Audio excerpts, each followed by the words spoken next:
Our inspiration for the film was one image that we had.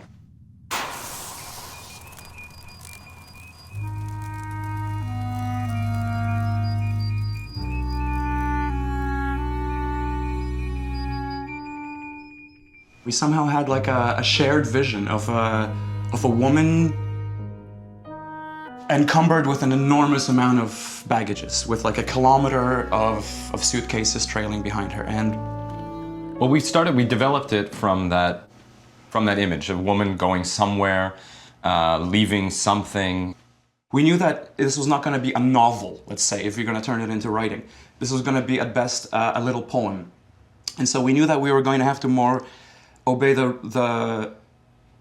even conceiving it, even in building it, we were trying to sort of not build it narratively. We were trying to build it very instinctively, very... The mood. We really wanted, the most important thing at the beginning was that the mood was right. Exactly. That it had the mood of a night train.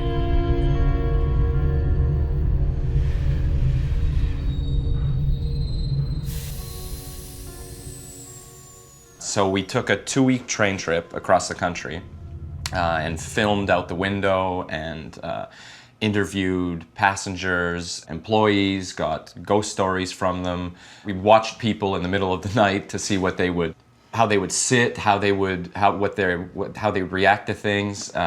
We did a whole separate part of that, which was to see what it was, to get a sense of train movement, to almost like get the equivalent of space legs on a train, where we got to the point where we knew the train. We knew how it would, how you would go to and fro as it was shaking, how you had to do how your balance changed when you're on a train.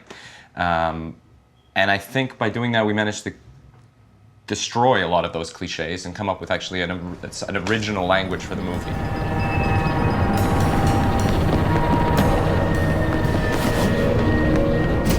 Especially since we knew there was a sort of suspense element to the movie. That suspense on the train is such an overdone thing, you know. And so we had these, you know, ideas that we knew we needed to break, but we didn't know which ones necessarily. We thought, for example, that one of the most in our story we thought the climax of the story would come with the train, or the most frightening thing would come when the train was going like a bat out of hell, going like a train out of control. But actually, that's not so at all. When the train starts going very fast, you're quite happy because you're going to get there on time, if not earlier. There's nothing wrong with that. Yeah, there's nothing scary. You never assume that there's something wrong with a train going fast. What's paradoxically very scary is the train actually being stopped in the middle of the night, in nowhere. And you look out the window and you just see 100 kilometers of nothing until the horizon, and the other way as well. And that's the kind of thing we discovered was actually the real fear of being on the night train.